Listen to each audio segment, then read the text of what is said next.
All right. Well, I'll kick it off, and obviously this is going to be a little bit modified, and then if they come in and start fixing the screen, while I'm up here, we'll let them work, and then I'll hand it over to Pedro and try to get back on schedule.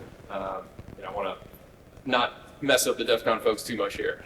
So anyway, my talk today is hull integrity, applying mosaics to maritime mission systems. We'll get into what mosaics is and kind of what I do, but I wanted to just start with a little bit of background and experience so you guys know where I'm coming from and why I am talking about this. So I currently serve as the Deputy CTO for the Department of the Navy, which means I cover down on the Navy and the Marine Corps. I'll talk more about kind of what the role and what the responsibilities are, but just suffice it to say, we are looking across the broad landscape of kind of all technology areas, figuring out how we can better get that into the department for sailors and Marines.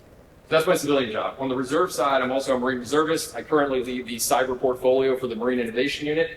I can, if you have any questions, I can talk more about what we are as MIU and what we do. But again, suffice that to say, it is similar to what I do in my civilian job, and that is to get the most capable technologies, the emerging technologies, the things that we need into the hands of our warfighters for the time that we do, get into any great power competition if that time does come. Prior to that, I was in my civilian career, prior to being in the Pentagon, I was consulting. So I did cybersecurity consulting for about 8 years. Private institutions and public institutions, so that financial institutions, healthcare companies, insurance companies, and then also did a lot of DoD work. And a lot of it was digital transformation focused, cyber focused as much as possible. So, just to have that as kind of a baseline as we go through the talk, if you want to ask questions, feel free. And I think hopefully that gives you a better understanding of where I'm coming with all this, where I'm coming from. All right, so the first thing I wanted to touch on is just talk about John Boyd for a minute. If anybody's ever heard of or is familiar with John Boyd, he was a retired Air Force colonel. He had a huge impact on how we think about maneuver warfare in the Department of Defense. It is interesting to have, Marines kind of idolize an Air Force colonel, but he is kind of lore in DoD as a whole, but certainly for the Marine Corps. And that's because he really focused on, how do we get inside the enemy's think pattern. Oh, sure. All right. Seems more official now. Yeah, so John Boyd, I don't know. Well, first off, has anybody here ever heard of him? All right, got some vets in there probably. So John Boyd, he's most famous for the OODA loop. OODA loop stands for Observe, Orient, Decide, Act. It's essentially a decision-making framework to talk about how you observe and intake data. So, this could be through sensors, but really what his background, he was a fighter pilot. So when he developed this framework, this concept, it was really around, how do you beat other fighter pilots in a dogfight, right? So you observe your surroundings, you take in data, you see what's going on with the environment, with your enemy, then you observe, then you orient to that data, right? So then you start to take, you basically analyze that data, then you decide what to do next, then you act. And that action is going to cause a reaction. It's going to feed back into the front of the cycle. And then you start to observe again. What are the reactions from your action? And then it keeps going, right? So every action you have has a reaction. And the idea is, and what Colonel Boyd's whole thing was, in order to win, you need to get inside the loop of your enemy, inside the OODA loop of your enemy. It essentially means cycling at a faster rate than they are. You're making decisions, taking action faster than they are, so that you are creating your own reactions, and then you're basically bouncing off of that. So that's what he's famous for. That was his kind of big concept, his big theory. He also talked a lot about complex adaptive systems.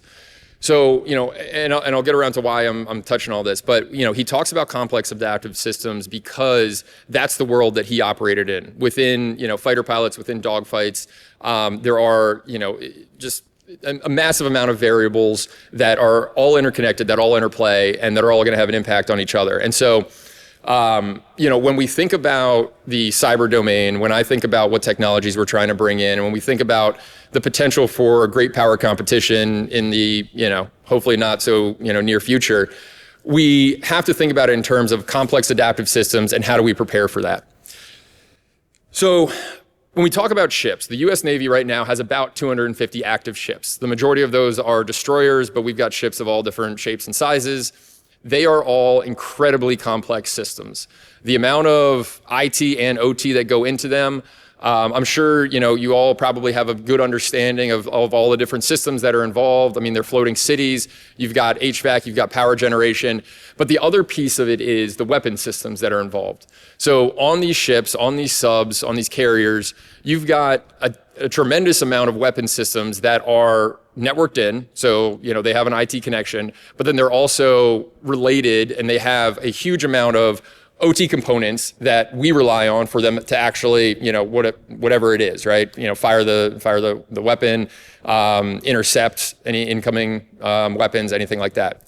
So it's an incredibly complex and we'll just say integrated networks that are on ships. And so, for me, I am focused across a whole host of different technologies out there that go on ships and that we have to deal with.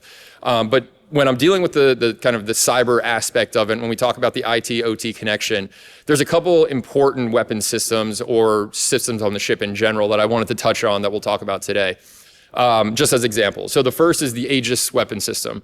I don't know how many people have ever heard of Aegis. All right, a couple more hands, great. Yeah, so Aegis is a incredibly advanced, complex weapon system that's been around since the 80s. So obviously it's gone through, a huge number of modernization efforts. It's gone through a great deal of evolution, but it's essentially there to protect ships. So it's a system of radars, sensors, and then weapon systems themselves to detect when an enemy has fired on a ship, intercept that, and then, act on it as required. There's ground-based sensors, there's space-based sensors, there's ship-based sensors, and all of this kind of works together to inform the actual weapon system, the actual missile that needs to be fired to intercept, a ballistic missile or anything else that's coming towards it. Obviously, you probably have read about hypersonics. That's a whole different, ball game. We're working on different ways to counter that. But the Aegis weapon system is very capable, very impactful.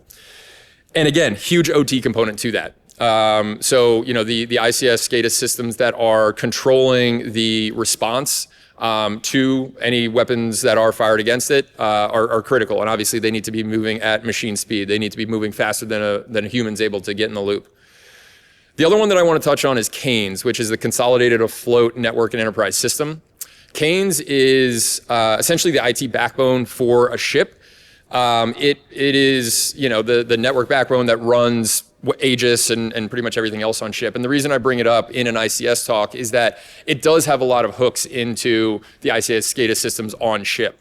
It's a relatively, every year that goes on, we are getting more integrated, which, there are risks that come with that, but there are also benefits.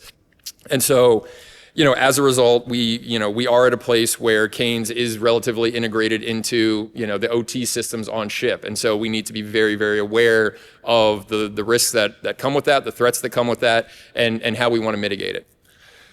So again, just two examples of systems that we deal with on ship, but obviously two very important ones. So what I want to, touch on is kind of what are we doing about it, right? So we've got those ships on board. How does this relate back to ICS? The infrastructure is aging. The technology that we have on ship is aging. We've got some incredible people, both in uniform and out of uniform, that are modernizing these solutions, that are updating them, upgrading them, defending them, doing some really, really good work. But at the end of the day, it is still, they're still vulnerable. And so how do we deal with it? What do we do? One of the things that we are doing in DoD right now is implementing a framework called MOSAICs. So MOSAICs is an acronym. It stands for More Situational Awareness for Industrial Control Systems. That is a DoD effort, but it was led by the Department of the Navy. It was developed at NIWC Atlantic. And the whole idea is it's a framework, a set of tools, set of procedures, set of policies. So it's kind of, people process technology, but it's a set of tools that operators can use to better defend the ICS systems that they're using. This was originally developed for both, bases, ports, more traditional critical infrastructure as you think about it. But we are now also applying that to shipboard systems. Ships have always been, within the Navy, ships have always been kind of a unique beast because they already operate in a we call it DDoL environment, but a distributed or a degraded, limited comms type of environment, right? So there's always this element of it being air-gapped to some extent. And on ship, we have historically had a separation between the IT systems and the OT systems. But as I've said, there has been more integration of late. And so by applying Mosaics and the standards that are within Mosaics to shipboard comms, to that connection between IT and OT, we're giving the tools to those operators on ship to standardize their processes and better be able to defend their networks on both sides. So again, in the slides, I did have kind of the layout of the framework. I can't rattle that off just because there are a lot of specifics in it, but suffice it to say, there are multiple blocks. This is meant to be a phased approach. Block 1 is what came out this spring, so just a couple months ago. We're starting to roll that out now. Block 2 will come out, probably next year. But it's a phased approach where we start with passive monitoring, then we move into active monitoring, then we move into response, then we move into, potentially some RA, response actions, or, other things. But the idea here being that a lot of folks throughout the Department of the Navy, which is a massive, massive organization, global organization, tons of different stakeholders, people have been doing things in this space their own and kind of in their own way for a while now, which is great. People are innovative. In the military, people do things as they need to. They find a way, and so that's been happening for a long time now, which is great. But we are now at the point where we need to standardize that a little bit more, right? We need to get to a point where, from a departmental level, we've got a good sense of what folks are doing and how can we aggregate the data and try to make it as standardized as possible, so that we are ensuring that our ships are as resilient and secure as possible. And then on top of that, by aggregating the data and having a better sense of what each individual ship is seeing, we can share some of that threat intel across and ideally get to a better, holistic point. So that's Mosaics. That's how we're kind of integrating it in right now. The last thing that I wanted to touch on is around, how do we implement this, right? So within the Department of the Navy, one of the things that we have been working on for, it's been a groundswell of, I'd say, sentiment, but one of the things that we've been working on for a while now is changing the culture, changing the behavior around defense acquisition, and getting to the point where we are making it easier for founders and private capital to get into the defense tech space. This is something that the cyber world, I think, has seen a lot of recently. We've got incredible innovators that are out there building things, creating companies, creating capabilities that, aren't at the big primes, right? It's not at Lockheed, it's not at Northrop. And we don't have a really good way of getting them into the department, integrating them into some of the larger programs of record, and getting them, getting those capabilities into the hands of sailors and Marines. And so that's what we're really focused on right now. Me personally, I spend a lot of time working on that commercial adoption. We as a country, we've never had an innovation problem. That's actually one of our strategic advantages as a country. But we do have somewhat of an innovation adoption problem. And what that means is, how do we take those emerging technologies and actually transition them to where they need to be? So again, that's my focus. I know I went a little bit quicker just because I didn't have the whole run of show there.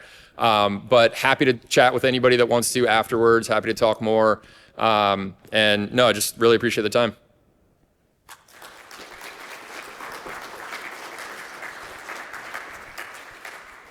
I'm sorry, Pedro. Slides aren't ready yet. I was hoping to buy you some time.